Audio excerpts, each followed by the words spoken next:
porque has demandado esto y no pediste para ti muchos días, ni muchas riquezas, ni pediste la vida de tus enemigos, sino que demandaste para ti inteligencia para oír juicio, he aquí lo he hecho conforme a tus palabras.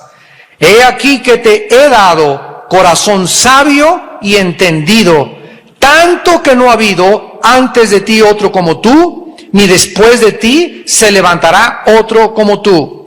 Y aún también te he dado las cosas que no pediste, riquezas y gloria, de tal manera que entre los reyes ninguno haya como tú en todos tus días. Y si anduvieres en mis caminos, guardando mis estatutos y mis mandamientos, como anduvo David tu padre, yo alargaré tus días. No sé cuántos de ustedes estén conscientes de que cuando hablamos de sabiduría, no estamos nosotros refiriéndonos a la sabiduría que comúnmente, antes de que fuésemos cristianos, oíamos en el radio, en la televisión y en la escuela, cuando los maestros o cuando te daban un título profesional o cuando alguna persona tendría 3 o 4 doctorados en alguna disciplina académica, se le comenzaron a llamar, son personas sabias. En otras palabras, el mundo relaciona la sabiduría con tener mucho conocimiento. Si una persona tiene 4 profesiones o una persona tiene un premio Nobel en literatura o en química o en física, se le clasifica como una persona sabia. Sin embargo, cuando venimos nosotros a la Biblia, encontramos que existe otra sabiduría, que es la sabiduría de Dios. Y esta sabiduría no se encuentra en este mundo. Esta sabiduría no se encuentra en este mundo. Por eso, todas las cosas que Dios escogió, se las reveló a los niños. Y avergonzó a los sabios y a los entendidos para que Él pudiera glorificarse y no dejarle la jactancia y la arrogancia al ser humano de sus vastos conocimientos. Nosotros necesitamos actualmente personas sabias, pero no con la sabiduría ni con el cúmulo de conocimiento o de información o de data que necesitamos en la política, en la sociedad, en el área científica, en el área educacional o en el área de negocios. Déjenme darles a ustedes rápidamente un ejemplo de esta tremenda falta de sabiduría que actualmente estamos teniendo nosotros en muchos gobiernos. Nuestro gobierno actualmente, la Suprema Corte de Justicia, acaba de permitir el aborto, pero están en contra de la pena capital. Esto es absurdo totalmente desde el punto de vista de la sabiduría de Dios. Se permite matar a las criaturas dentro del vientre, pero no se permite que se les quite la vida a aquellos que le quitan la vida a sus semejantes a través de la tortura y a través del secuestro. Esto es absurdo totalmente. Es como cuando le dieron al terrorista número 1 del mundo el premio Nobel de la Paz, a Yasser Arafat. Es increíble lo que el mundo hace, pero nosotros les llamamos sabios cuando las decisiones que están tomando son absurdas, irracionales y casi podríamos atrevernos a decir que rayan en la insanidad mental. La Academia de Psiquiatría de Los Ángeles, California, ya no sabe qué cosa es normal y qué es anormal. Por ejemplo, ya es normal, se está clasificando como normal que una persona que tenga 30, 40 años de edad y que esté casada, es normal que tenga un amante. Y así lo calificaron. Es que es normal para el varón que sea infiel a su esposa. Normal desde tu punto de vista, pero no desde el punto de Dios. Nos damos cuenta pues de que ya lo normal no es normal. Y que el mundo ya no sabe clasificar lo que es normal, a quién darle premio Nobel, qué dictámenes pueden surgir de una Corte Suprema de Justicia. Estamos en un mundo de absurdos, en un mundo donde la locura está prevaleciendo. ¿Cuántos de nosotros necesitamos como padres de familia tener sabiduría? Si tú no tienes la sabiduría de Dios, no vas a poder nunca formar un matrimonio. Porque vas a pedirle consejo a la doctora corazón, al psicólogo, a tu suegra, al psiquiatra, etcétera, etcétera. Y el matrimonio es una institución divina que no fue establecida por ningún hombre. Es el primer fundamento que Dios estableció para que una nación pudiera crecer y desarrollarse social y emocionalmente estable y saludable para el beneficio de sus ciudadanos.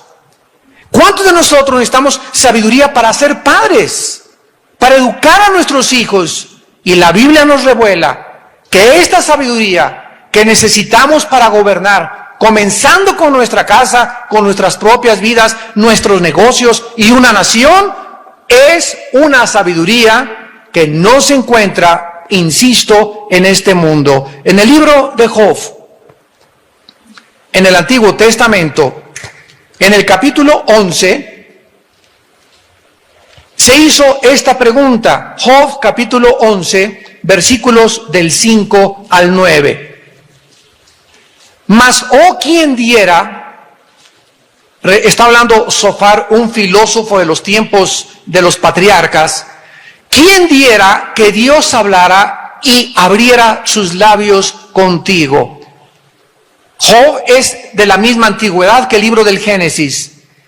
Y yo le puedo decir ahorita a cualquiera de ustedes, ¿qué dieras que tú conocieras lo que Dios te quiere decir a tu corazón? ¿Qué dieras que tú conocieras la Biblia? Porque es la Biblia donde Dios nos habla.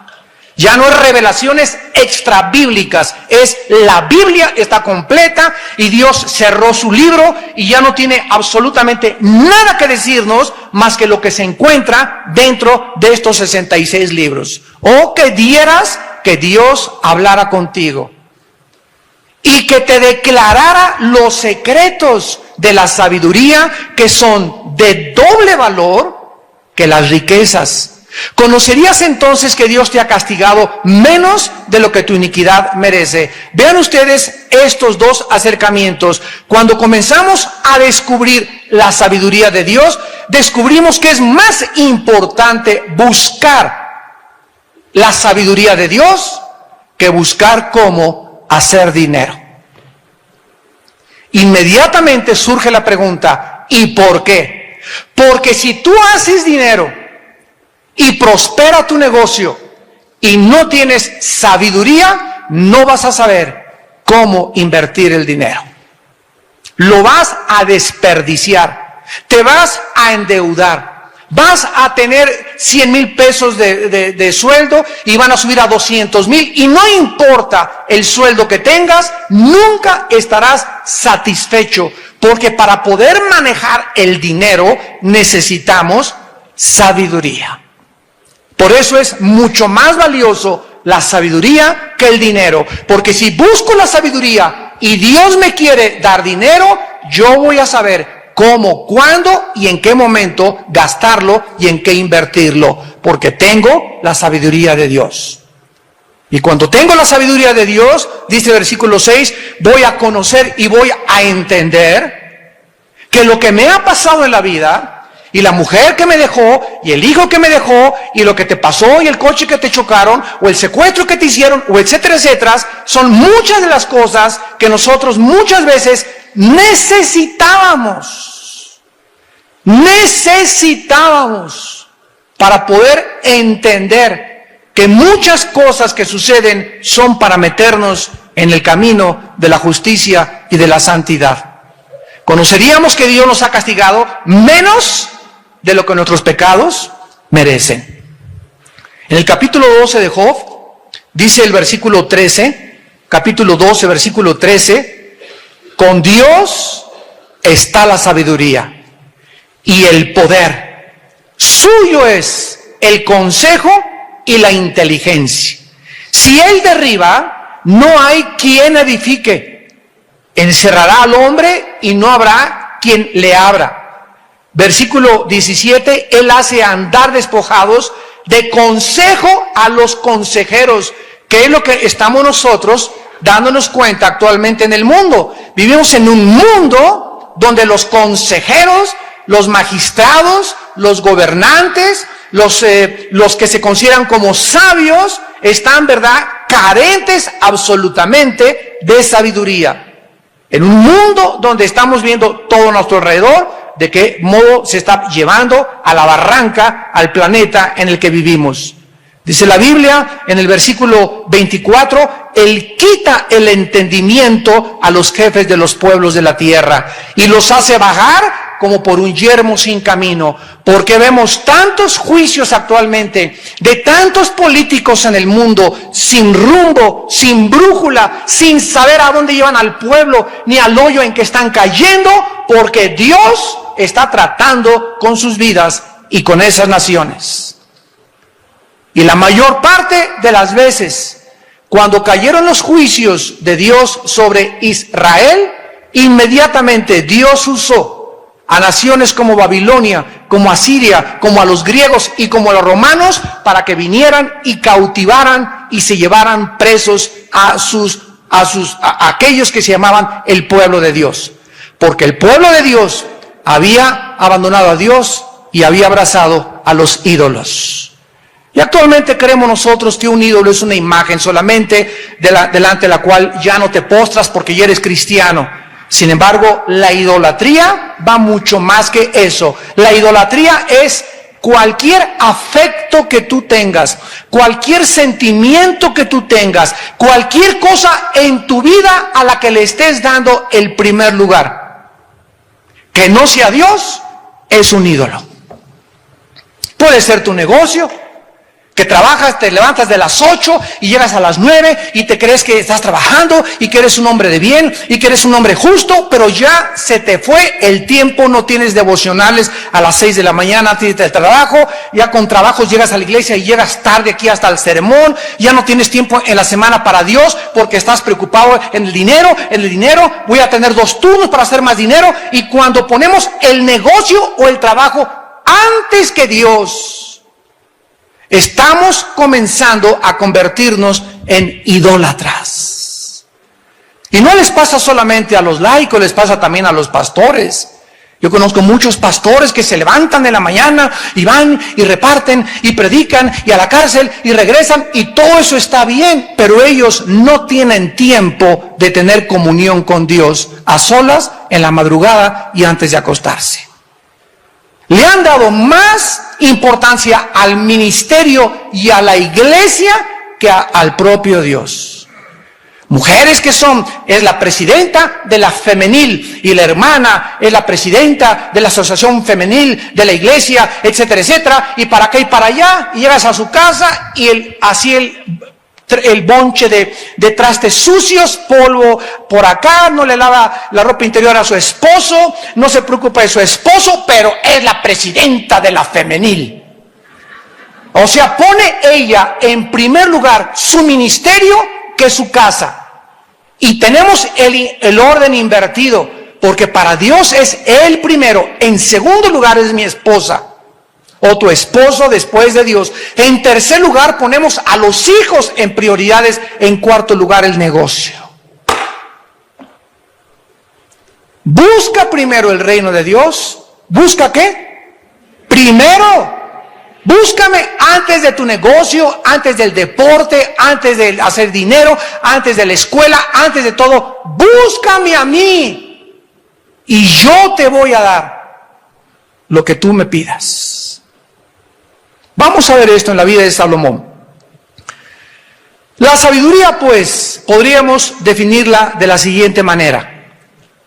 La sabiduría de Dios es la capacidad o la habilidad de comprender y discernir. Lo vamos a ir explicando con muchos detalles. Es la capacidad de poder comprender, entender y discernir qué hacer, cómo hacerlo y cuándo hacerlo. La sabiduría nos da la capacidad de saber qué hacer y hacerlo. La sabiduría nos da la capacidad de distinguir, de discernir. La palabra discernir significa, tanto en el hebreo, bin, como en el griego, distinguir entre lo bueno y entre lo malo, entre lo blanco y entre lo negro, entre lo que es real y lo que es falso. Y si algo le falta al pueblo de Dios, y estoy hablando en el mundo entero, generalmente en la mayor parte de las iglesias del mundo entero, es que ya han perdido el discernimiento. Ahora los cristianos prenden la televisión y se tragan todo lo que oyen. No saben distinguir, pero es que ese hermano es famoso y ese hermano es así, y porque el hermano es muy conocido o tiene 15,000 estadios llenos ahí de personas, lo que él diga es Dios hablando. Estás muy mal. Porque hay otras religiones que juntan más gente que nosotros y van por el camino que conduce a la perdición. Entonces no es posible que tú ya no puedas discernir qué es verdad y qué no es verdad. ¿Y por qué pasa eso? Porque el pueblo de Dios ya no estudia la Biblia. Han abandonado la Biblia. La leen 10-15 minutos. Tenemos los diplomados aquí del Instituto Teológico Internacional los sábados aquí, y los tenemos en México también, y nos damos cuenta por las calificaciones de la mayor parte de los estudiantes que no están acostumbrados a estudiar. No están acostumbrados a leer. De acuerdo a una estadística que se hizo en Europa, el europeo lee aproximadamente de 13 a 15 libros al año. En México el promedio es de 1 libro al año por ciudadano. 1 libro al año los mexicanos leen. Si es que les fue bien y lo acabaron. ¿Sabes qué pasa cuando no desarrollamos el bendito hábito de leer? Yo no quiero gloriarme ni jactarme, pero yo le digo a mi esposa, mi amor, yo no puedo estar en ningún lado, no puedo estar en un banco haciendo cola, no puedo estar en el aeropuerto esperando el avión, no puedo estar en el dentista esperando entrar, no puedo entrar en ningún consultorio, no puedo estar sin estar leyendo algo. ¿Por qué? Porque ya desarrollas eso desde muy joven.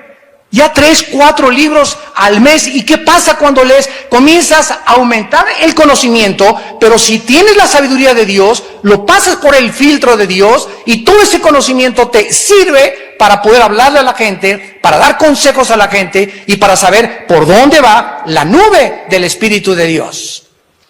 Pero si no lees, y menos la Biblia, y no estudias teología, vas a ser engañado en los tiempos que vivimos, como estamos siendo engañados. Ahora a los cristianos solamente les interesa las emociones. Las campañas de sanidad, ¿verdad? Claro que Dios sigue sanando y Dios es soberano, y nosotros no negamos que Dios sane, pero no en la forma y el método en que actualmente se están llevando a cabo muchas cosas que no pertenecen a la palabra de Dios.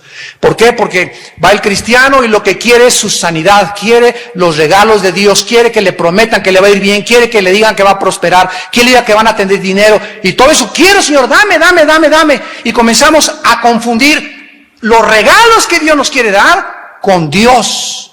Buscamos los regalos y no buscamos al Dios que nos da los regalos. Son como los niños. Cuando yo era al aeropuerto, me acuerdo, llegaba, me jalaba el calé y me dijo, papá, ¿qué me trajiste? Es lo primero que te pregunta un niño, ¿qué me trajiste? Oye, chamaco, ¿cómo que qué te traje? Pregúntame cómo me fue.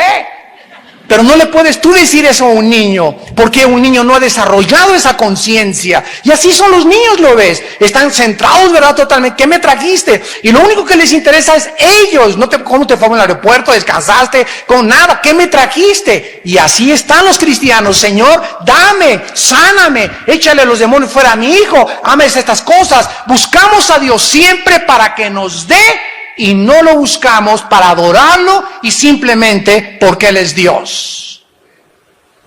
Ese es el error en la que la cristiandad está cayendo actualmente en el mundo entero. Una cristiandad sacudida solamente en sus emociones y en sus sentimientos, y los predicadores saben que si mueven las emociones, mueven todo. Ahora, yo he escuchado ya que hay iglesias que están diciendo que hasta está cayendo orito y polvo y diamantes del cielo.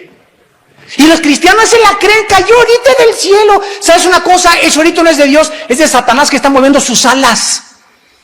Él fue criado con todas las piedras preciosas, Ezequiel 28, y tal vez ahorita está haciéndoles así para engañar a los cristianos. ¿Y qué vas a hacer con ese polvito? Están cayendo versículos de la Biblia mejor.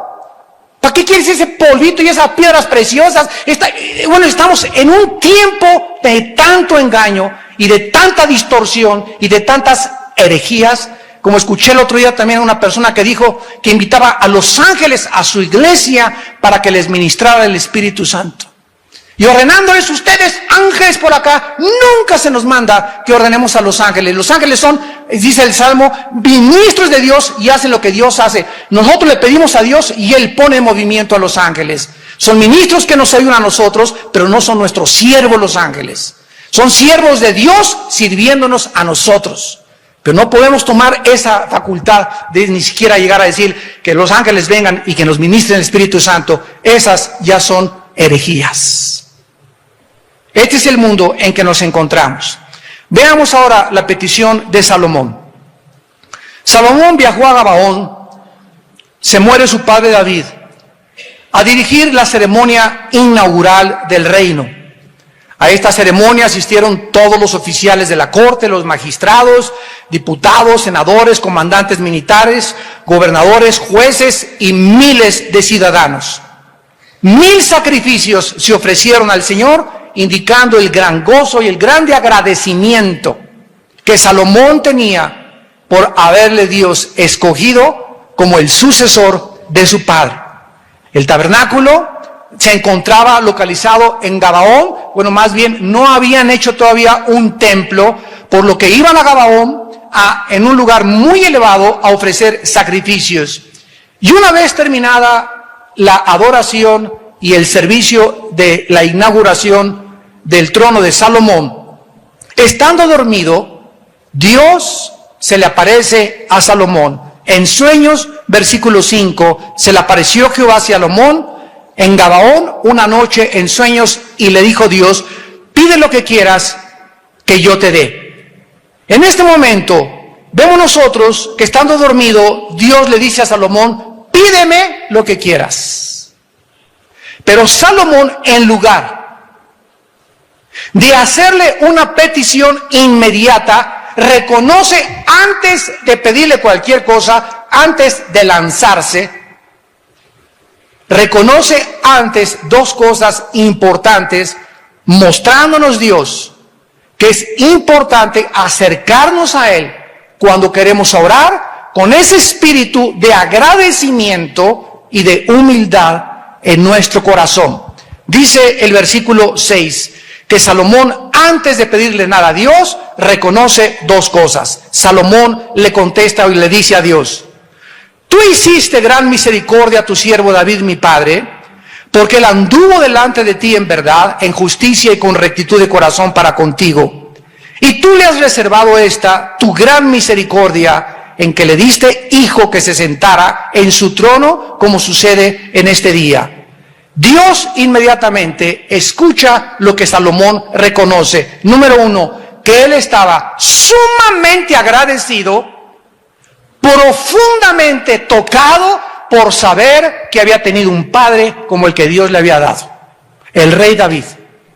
Y en segundo lugar, él le da gracias a Dios porque él era el hijo de todos los hijos que David tuvo. Él había sido el hijo a quien el Espíritu Santo había escogido para que fuera el sucesor del trono de su padre. No Absalón, que quiso tomar el trono a través de una rebelión contra su padre. No Adonías, que levantó una rebelión contra su padre para querer usurpar el poder y el trono de la iglesia. No eran ellos los escogidos de Dios, era Salomón, a quien Dios había escogido por su humildad y por su carácter de mansedumbre. Salomón sabía que a él se le había dado el privilegio de reinar por la gracia de Dios. Y vamos ahora, a continuación, a tomar la oración de Salomón como un ejemplo de lo que es el arte de orar. Porque si queremos tener un ejemplo de lo que verdaderamente es el arte de orar, esta oración de Salomón es, creo yo, a mi entender, la número 1 en la Biblia para aprender. Vemos en el versículo 5, en primer lugar, que para orar tenemos un grande incentivo. Lo que nos motiva a orar y lo que nos lleva a orar es la grande generosidad de nuestro Padre Celestial. Sabiendo que Dios es generoso y que si le pedimos un pan no nos va a dar una serpiente, ¿cómo no habríamos nosotros de acercarnos a ese Dios, a ese trono de la gracia, sabiendo que somos sus hijos y que nos va a conceder nuestras peticiones? Dice el versículo Salomón, el versículo 5, se le apareció Jehová a Salomón y le dijo, pide lo que quieras que yo te dé.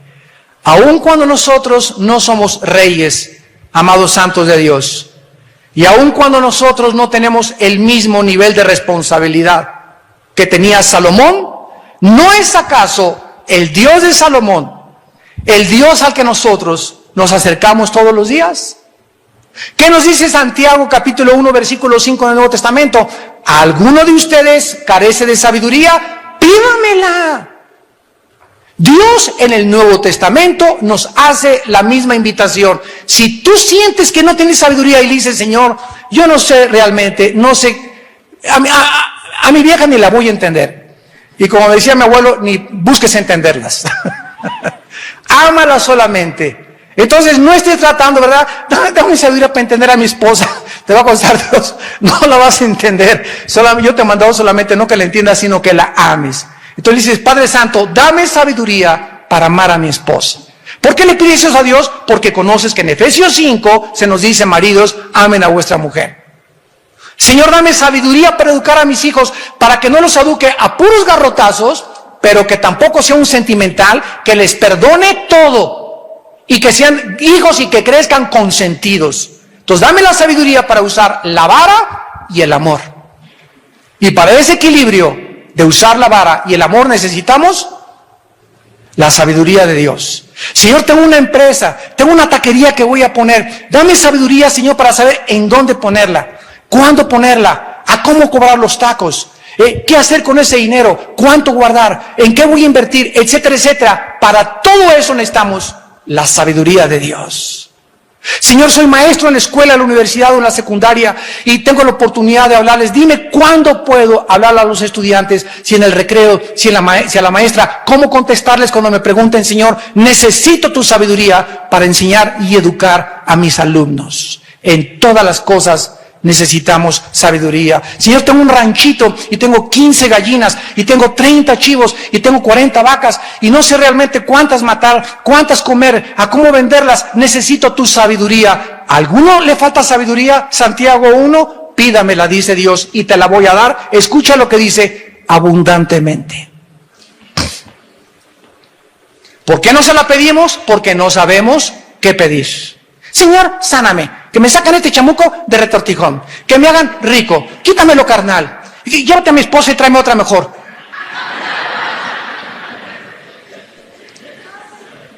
¿No es acaso el mismo Dios de Salomón el que nos dice en Mateo 6:33, busca primero el reino de Dios y su justicia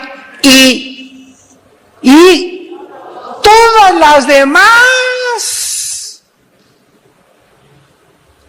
¿Qué involucra todas las demás? La colegiatura de mis hijos, la renta, la letra de mi coche, para tener vacaciones. Déjame eso a mí, dice el Señor. No te andes afanando de tu vida y te levantas y sudas y negocios y esto y el otro y me estás dejando a mí cada vez más lejos cuando soy yo el que te doy la salud, yo soy el que te da el dinero, yo soy el que te da las riquezas, yo soy el que te voy a prosperar, no tus amistades, no el gobernador, no tu compadre, no los negocios, soy yo, dice Dios.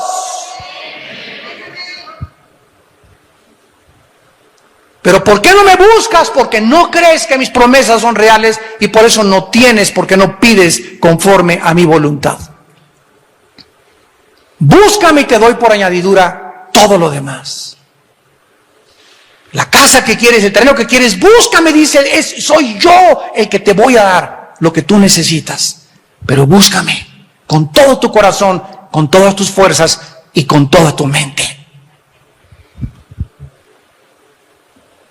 Efesios 3:20, y aquel que es poderoso para hacer todas las cosas mucho más abundantemente de lo que le pedimos o de lo que entendemos.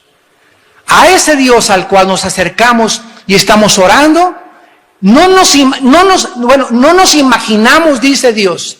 No puede la finitud intelectual, mental, emocional del ser humano imaginarse lo que Dios nos quiere dar.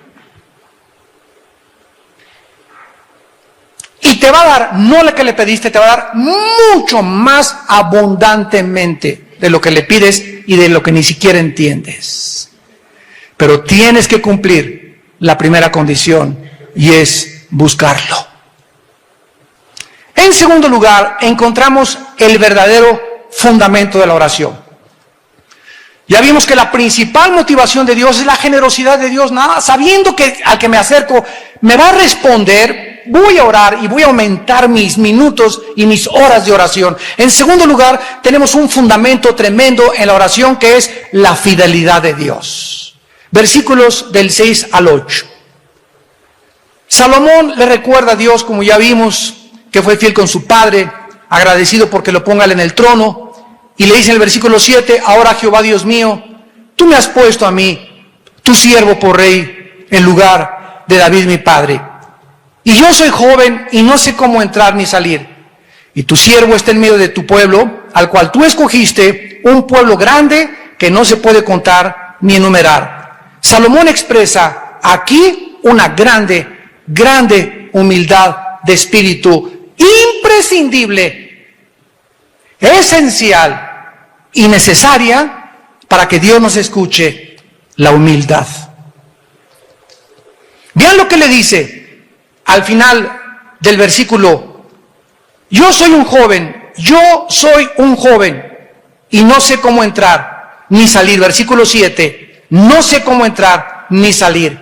Así nos acerquemos a Dios. Padre, oh Señor, me acabo de casar, no tengo ninguna experiencia en el matrimonio y voy a enfrentarme a la más grande responsabilidad de mi vida, ser esposo y ser padre. Señor, estoy un neófito, soy un amateur, ¿verdad?, en el matrimonio. Padre, estoy en el mundo de los negocios, no sé hacer negocios, soy un tonto, siempre me han dicho que soy malo para los negocios. Padre, a veces me enojo y le pego más a mis hijos, no sé cómo tratar a mis hijos, a veces le quiero decir a mi esposo una cosa y le digo otra cosa. Señor, no sé qué hacer, soy joven espiritualmente. Oh Dios, ayúdame a hacer esto, ayúdame a hacer aquello. Dios necesita ver nuestra necesidad. ¿Qué es lo que nos hace acercarnos a Dios? ¿Qué lo necesitamos? Pero ¿cuántos de ustedes no lo necesitan por la forma y en la vida que están llevando? Se levantan y su vida y por acá y por allá. La Biblia la hables ahí 2-3 veces a la semana, un devocional, como le dicen mucho más, sacas tu estampita y le cierras en el nombre de Jesús y se acabó. Dan las gracias. Gracias, Señor, porque nos guardas en el hueco de tu mano. Bendice al en el nombre de Jesús. Amén. Ni siquiera está en tus mentes Dios. Ya es mejor prender una grabadora o traes una cotorra de África y que grabe esa oración para que ya aprendamos a orar y decirlo con el agradecimiento. Padre, gracias por estos frijolitos, Señor, estos chilaquiles, sabiendo que hay tantos niños muriéndose de hambre. Oh Padre, te pedimos por el orfanatorio allá que estamos ahí en Toluca llevándoles comida y alimento. Te pido por Tamar, te pido por aquello, y aprovechamos que estamos juntos como matrimonio con nuestros hijos para elevar al trono de la gracia las necesidades que tenemos. Pero no hay ninguna necesidad, pues no te contesto, no te dices nada. Dice Dios, claro, bien, you're welcome. De nada.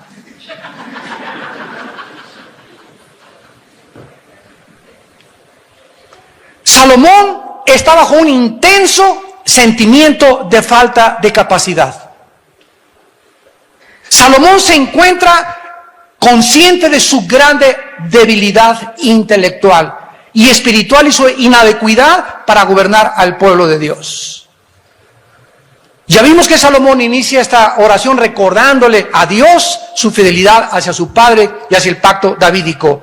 ¿Por qué? Porque Dios es fiel. Él ha cumplido todas las cosas que dijo en el Antiguo Testamento. No hay una sola palabra, una sola promesa que haya caído en tierra. Y me acerco a Dios porque yo sé que si yo le pido a Dios conforme a su voluntad, su fidelidad es mi confianza para tener la seguridad de que Dios me va a contestar. En 2 de Corintios, en el Nuevo Testamento, capítulo 1, versículo 20, 2 de Corintios 1:20, dice la Biblia: todas las promesas de Dios son en Él sí.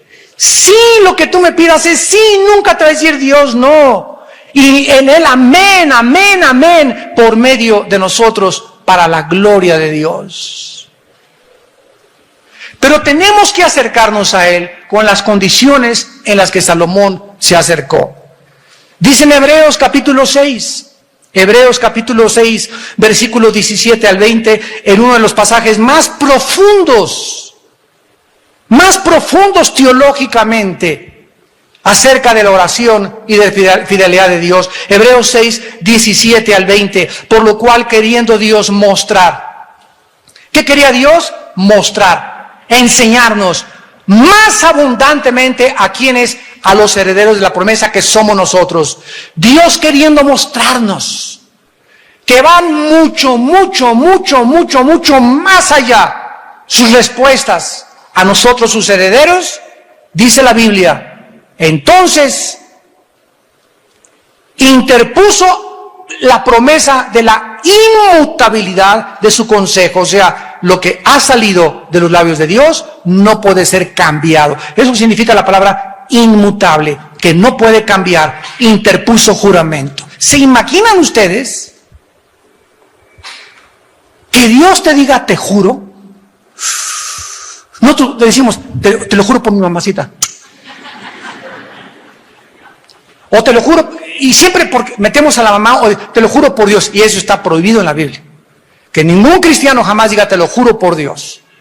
¿Por qué estamos apelando a la mamá? Porque es el símbolo, el más grande respeto para nosotros, y Dios, que es el supremo símbolo de la autoridad. Entonces cuando decimos te lo juro por Diosito, estamos diciendo por lo más grande que existe, te lo juro, para que la persona nos pueda creer. Ahora, cuando Dios dice que Él jura por Él, ¿qué nos deja? No nos deja sin armas totalmente. O sea, cuando Él dice, por ejemplo, yo te juro, dice en Hebreos 4, yo te juro que si tú confías en mí, vas a descansar. Pero también te juro, así como te juro bendecirte, te juro que las maldiciones te seguirán en tu vida. Porque sus palabras no pueden caer a la tierra.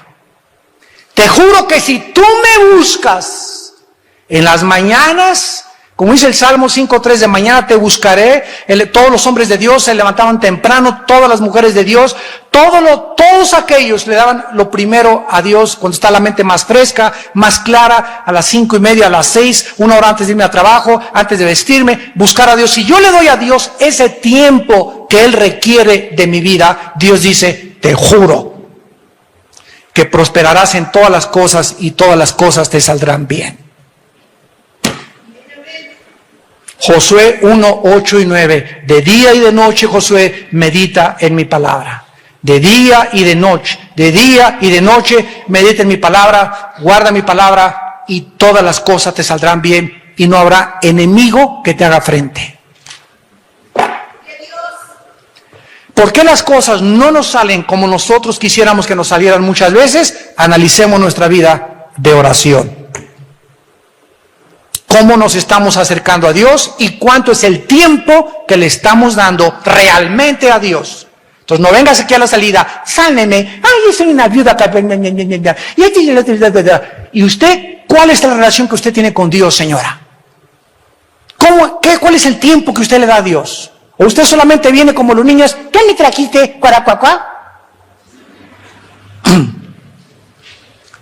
Estando dormido Salomón, pide esta oración, Dios le continúa todo absolutamente y le dice que le va a dar todas las cosas. Y en tercer lugar tenemos en el versículo 8 y 9 el motivo de la oración. Y este es el secreto de la oración. Es la parte clave y fundamental de la oración, y esto también me encanta compartírselos a los líderes y a mis hermanos, los pastores, y a todos aquellos que son líderes en sus casas también. Dice el versículo 8 y 9, Salomón, este es el meollo, el centro, el núcleo. Tu siervo está en medio de tu pueblo, al cual tú escogiste, un pueblo grande que no se puede contar ni numerar por su multitud.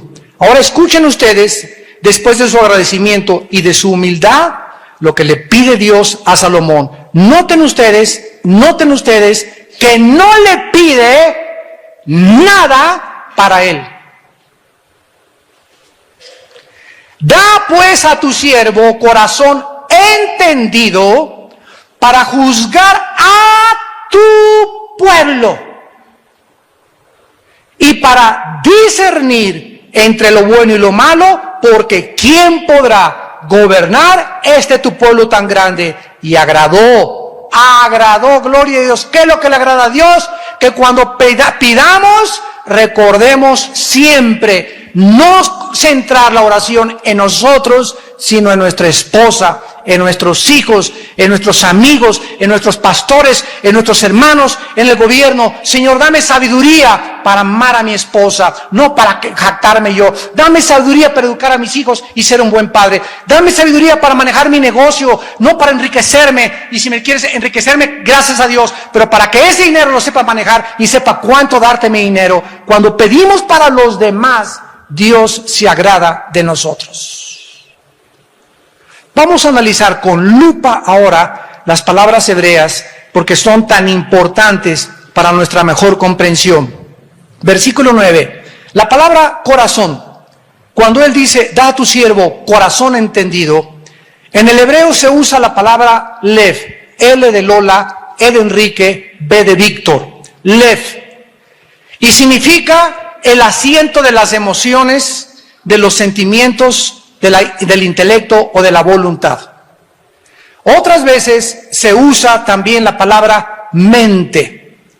Cuando dice, por ejemplo, en Romanos 12:2, renovar vuestra mente por medio del entendimiento, y la palabra nous, en el griego mente, está hablando también del corazón. O sea que en la Biblia se usa intercambiablemente corazón y mente. Cuando dice en Proverbios 4, sobre todas las cosas guarda tu corazón, ¿qué está diciendo? Guarda tus sentimientos, guarda tus emociones, guarda tu voluntad, guarda tu intelecto, porque de ahí mana la vida. ¿Qué es el corazón? Es el yo. Es nuestra verdadera personalidad. Dame un corazón, y en segundo lugar le dice entendido. Esta palabra, shama, S de Samuel, H-A-M-A, shama, significa saber escuchar. Vamos por orden, vamos siguiendo la línea de lo que está pidiendo Salomón. Padre Santo, antes que nada quiero decirte que mis sentimientos y mi voluntad y mi intelecto estén siempre abiertos, porque como rey y como gobernante necesito aprender a desarrollar el arte de oír a mis ovejas. Los hombres necesitamos el arte de oír a nuestra esposa. Ellas hablan como taravilla. Y a nosotros nos saca de onda porque no somos mujeres. Ellas son mujeres. Dios les dio esa bendita capacidad. Y tú pones a esas mujeres en VIPs y están 3 horas sin parar de hablar.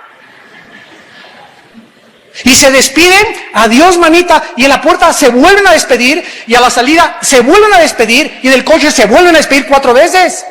Así son, porque son mujeres. Y ellas, precisamente porque les encanta hablar, síganme con mucho cuidado los hombres, como les encanta hablar a las mujeres, llegan a su casa y ahí está el gruñón. viendo la televisión, no me molestes, y el otro te oigo 5 minutos, está bien, muy bien, ¿verdad? Ok, o con el periódico así, y no tienes todavía la sabiduría, porque no se la has pedido a Dios. Señor, cuando mi esposa me hable, cuando me hable mi esposa, quiero parar, aunque me hable babosadas, quiero abrir mis 2 orejas y hacerla ver que me interesa lo que me está diciendo, que estoy atento a sus necesidades y que me importa cómo se expresa ella, qué trae en mente, sus emociones, sus sentimientos, las cosas, las marihuanadas que sueña, etcétera, etcétera. No, eso no, ¿verdad? No importa lo que ella te platique, necesitamos el arte de saber escuchar. Los consejeros, bueno, ¿saben ustedes qué es un psicólogo? Es una persona que se sienta en un sillón, acuesta a su paciente en un diván y el paciente le paga solamente para que lo escuche. Ese es un psicólogo. Hable todo lo que quiera. Y la persona, fíjense ustedes cómo la Biblia es mucho más antigua que la psicología. La persona, o todos estamos buscando desesperadamente a alguien que nos oiga. ¿No es verdad? Alguien a quien le podamos abrir nuestro corazón y decirle esto y esto y esto y que tengamos la confianza, que no voy por allá con el chisme, que nos va a dar un buen consejo, etcétera, etcétera. Pero la persona, al vaciar su corazón y al decir al psicólogo esto y esto y esto, ya con eso sienten liberación. Y el psicólogo solamente le dice, son $1,500 la consulta. Dale a tu siervo un corazón entendido. Esta palabra entendido es shama, saber escuchar en el hebreo. Y ahora le dice Salomón, para juzgar a tu pueblo y para discernir entre lo bueno y lo malo. Escúcheme ahora, legisladores y magistrados. La palabra juzgar es interesantísima porque la Biblia es más antigua que el derecho romano. La palabra shapat, S-H-A-P de papá, A de Armando, T de tío, shapat en el hebreo significa lo siguiente: involucra 3 poderes, el ejecutivo, el legislativo y el judicial. Así que antes de que se instituyera una república y fuera gobernada con el poder ejecutivo el presidente, el poder legislativo con los senadores y diputados y el ejecutivo con la procuraduría, ya Dios hablaba en esta palabra shapat que había 3 poderes que deberían de gobernar a cualquier nación. Y Salomón poseía, como era rey, no era presidente ni había democracia, había una teocracia. Dios puso a Salomón y él tenía que ser el ejecutivo, él tenía que ser el legislativo, imagínense qué paquete, y él tenía que ser el judicial también. Así que él tenía que dictar el juicio, él tenía que dictar las leyes y él tenía que ejecutar las órdenes, porque era rey. Un rey es soberano. Y en cuarto lugar, le dice Dios, le dice Salomón, para discernir. Esta palabra bin, B de bueno, I, N de nana, bin, significa distinguir entre el bien y entre el mal. Vamos a armar nuestra oración conforme a la traducción hebrea. Salomón está pidiendo un corazón que sepa escuchar, o que esté atento a las necesidades de su pueblo, que pueda distinguir entre lo falso y lo verdadero del espíritu humano. Un corazón paciente, con una mente aguda, con la capacidad de razonar adecuadamente para juzgar ejecutivamente, legislativamente y judicialmente. Descubrimos que esta es nuestra principal misión en este mundo: ministrar a los demás.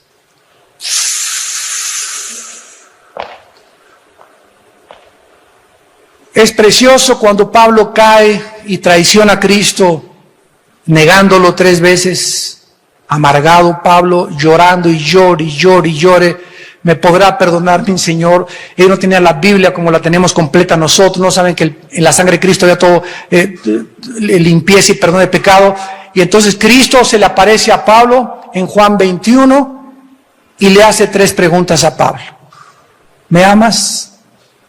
Sí, Señor, te amo. ¿Cómo no te voy a amar? ¿Me amas? Claro, Señor, apacienta a mis ovejas. ¿Me amas, Pedro? Señor, claro que te amo. Apacienta a mis ovejas. ¿Qué le está diciendo Cristo? Pablo, ya no quiero, pastores, no vengan y díganme, te amo, Señor, te adoro, Señor, cuánto santo, santo, santo. Demuéstramelo amando a mi pueblo y sacrificándote por ellos.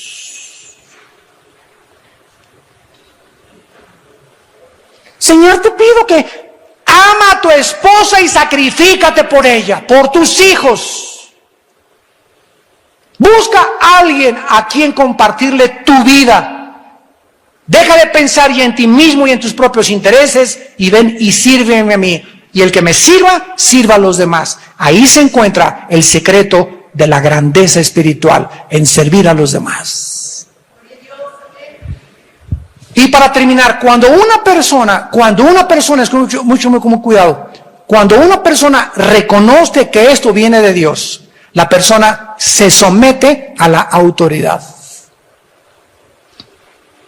Cuando una mujer sabe que su esposo ha sido puesto como cabeza de su hogar, la mujer se somete a su esposo porque es la sabiduría de Dios. Ella no se pone a razonar, no es justo, es injusto, ella no razona eso, ella solamente dice, te obedezco por fe porque tú lo dijiste y tú eres fiel. 1 Pedro 3, las mujeres casadas con mujeres incrédulos no lo van a ganar predicándoles, lo van a ganar sin palabra, con su conducta afable, pura y apacible. Entonces la mujer acepta eso y se somete al marido, el marido comienza a amar a su esposa y el marido, y al contrario, si el marido no es una mujer que se someta, es que yo no voy a esperar a que se someta, yo la voy a amar, se someta o no se someta, porque eso me mandó Dios. Si ella no se quiere someter, es su problema. Si tu esposo es injusto, es su problema, tú sométete, hagamos lo que nos corresponde y no estemos buscando, como en todas las consejerías, llega Chencho y llega Chencha, mi esposa no se somete, ese es el alegato de Chencho, y llega Chencha, mi marido no me ama. Y a ver, sácalos de ahí. Los dos aventándose la pelota de ping-pong. Cuando vemos de regresar y el consejero le dice, no me digas lo que hace el otro. Tú estás haciendo lo que Dios te manda. Tú estás amando a tu mujer. No, ¿cómo quiere que la ame si no se somete? Ah, ahí está. Tú estás pidiendo condiciones a Dios, Señor. Mira, si se somete Chencha, hasta un ramo de rosa le compro. Pero que se me hinque y que me lave los pies. Y sabes que estás muy equivocado. Y es cuando equivocamos y tergiversamos la autoridad de Dios. En el gobierno la autoridad es el gobierno, en el gobierno civil. En la familia es el padre y en la iglesia es el pastor. Y cuando nosotros nos sometemos a esas tres instituciones de autoridad que Dios ha establecido para el beneficio de nosotros, comenzamos nosotros a ser bendecidos por Dios. Y finalmente, démosle gracias a Dios de que esta petición le agradó a Dios. Y Dios le dio a Salomón lo que no le pidió: salud, riquezas, venganza de los enemigos, inteligencia, y le dio más sabiduría que después de Cristo no ha existido ni existe ninguna otra persona, ni Salomón, ni Sócrates, ni Sófocles, ni Demóstenes, ni Aristóteles, ni Nietzsche, ni los filósofos ateos. No hay nadie en la historia humana que haya tenido tanta sabiduría como la de Salomón. ¿Quieres tener la sabiduría de Salomón? Escucha mi último consejo: lee todos los días el libro de Proverbios. Son 31 capítulos. Hoy estamos a 7 o a 5, estamos a 7 de septiembre. Hoy me toca el capítulo 7 de Proverbios. Me levanto y leo, y ahí se encuentra en el libro de Proverbios la sabiduría encapsulada que Dios le dio a Salomón. En cada proverbio se encuentra tanta sabiduría comprimida que si tú la digieres y la masticas, no te imaginas, memorizando 2 o 3 versículos de Proverbios todos los días, cómo va a expandirse tu mente y a comprender que si Él murió por nosotros, ¿cómo no nos dará todas las cosas si nosotros se las pedimos? Gracias, Señor, por tu palabra en esta mañana. Oh, Señor, queremos unirnos a este ejemplo que nos has dejado de tu Hijo Salomón. Te pedimos que nos des un corazón entendido, Señor. Que nuestras facultades del alma estén abiertas para saber escuchar a la gente. No solamente como pastores, sino también como padres de familia. Que escuchemos a nuestros empleados.